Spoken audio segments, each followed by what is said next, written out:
It's been 10 years since the first Invictus Games were held in London. Since then, thousands across the world have participated in the sports event for wounded, injured and sick military servicemen and women. And today, the UK is going to launch a bid to host the Games once again, this time in Birmingham. Our reporter Graham Satchell has the story of the Games so far.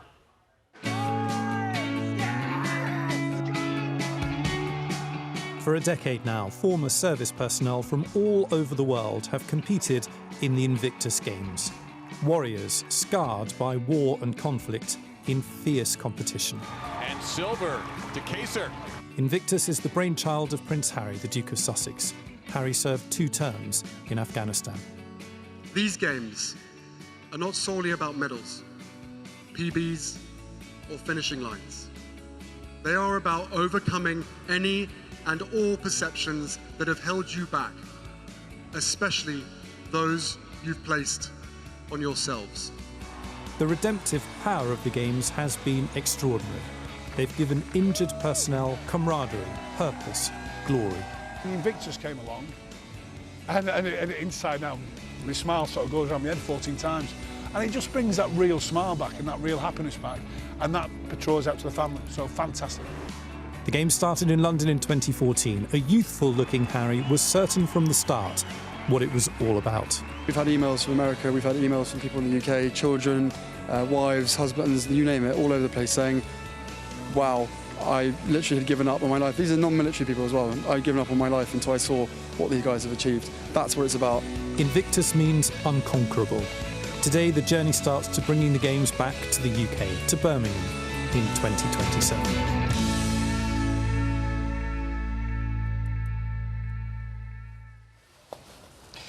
No one knows better what an amazing event that is than RAF veteran Michelle Turner, who's competed in multiple games. Morning to you, Michelle.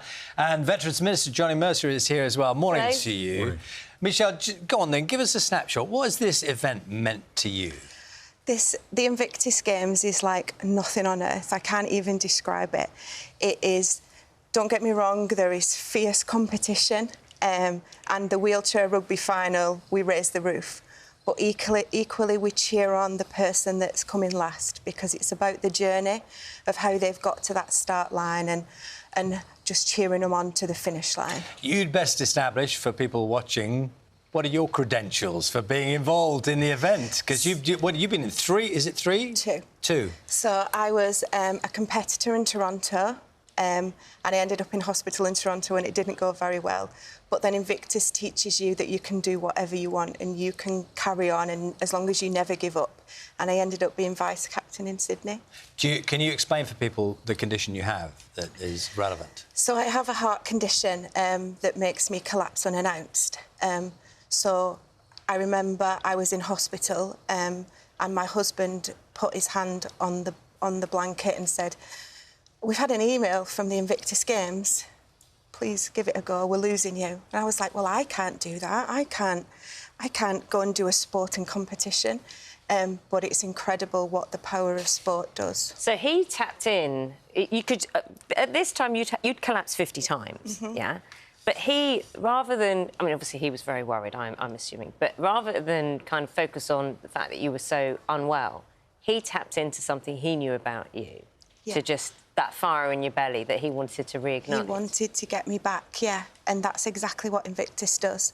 And it grows bigger and bigger every year. So we now have 500 competitors, 22 countries, and we all come together. And I remember I was in Dusseldorf and I was in the crowd and there was loads of school children there, like they'd filled the stadium and they were cheering and picking a country. And I remember I went over to the lady because she was a bit teary and I said, "Are you OK?" And she said, "I have never seen anything or experienced anything like this in my life." And I said, "I promise you that these children will go away and they'll leave this stadium differently. They'll have that Invictus magic that is never give up. And if we could bring that to the UK, it would be a dream." Well, don't take this the wrong way. Johnny, there are many Michelles involved in the Invictus Games in the sense with this passion. OK, who are all going to be fighting to be hosting the Invictus Games, because it's not just about what it does for the economy, it is about a mood, isn't it? It is about a feeling, and it is about admiration for people who are competing.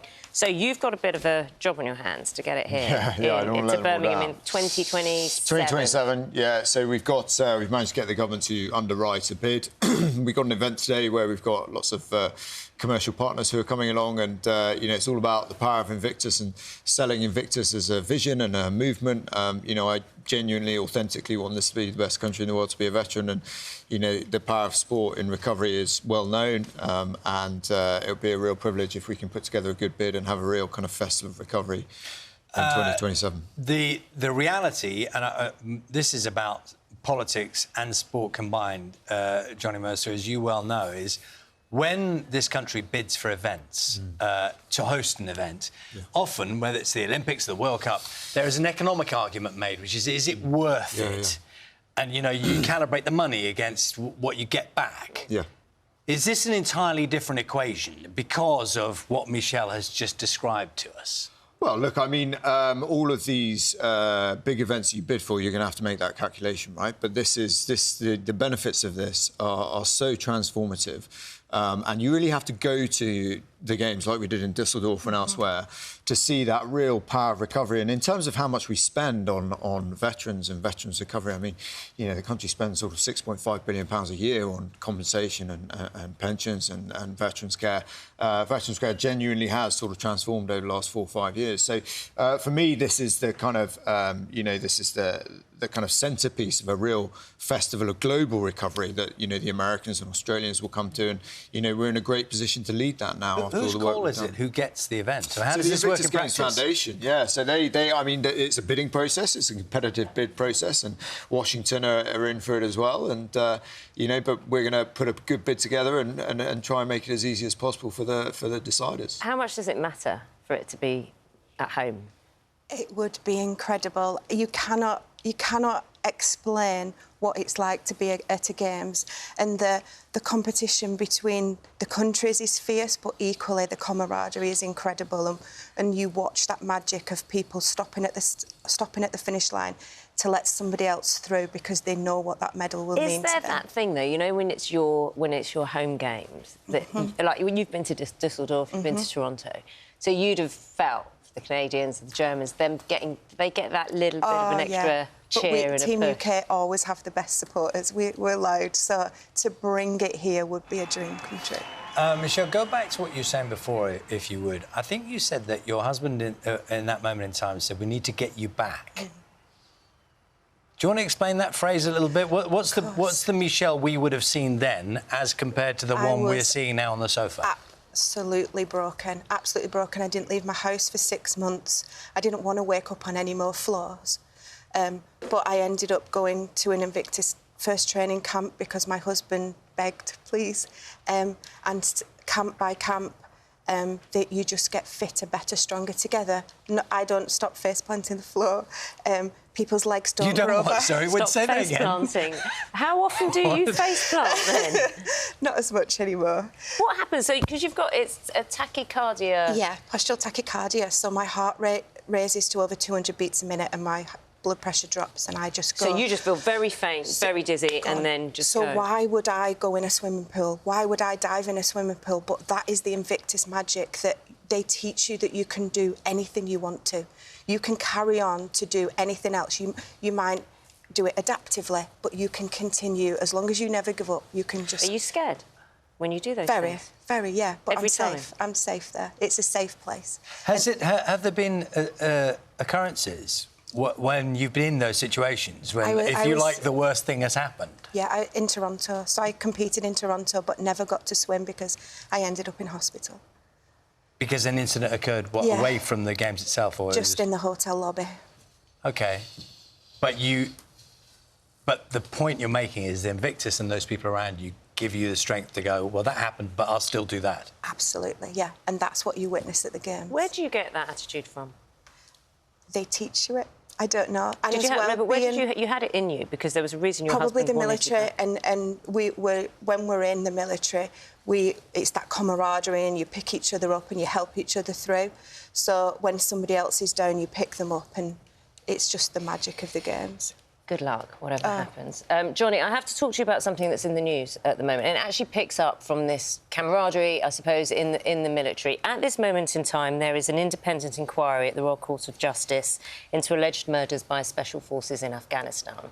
And you have been asked to name or reveal those whistleblowers who have spoken to you about what they witnessed.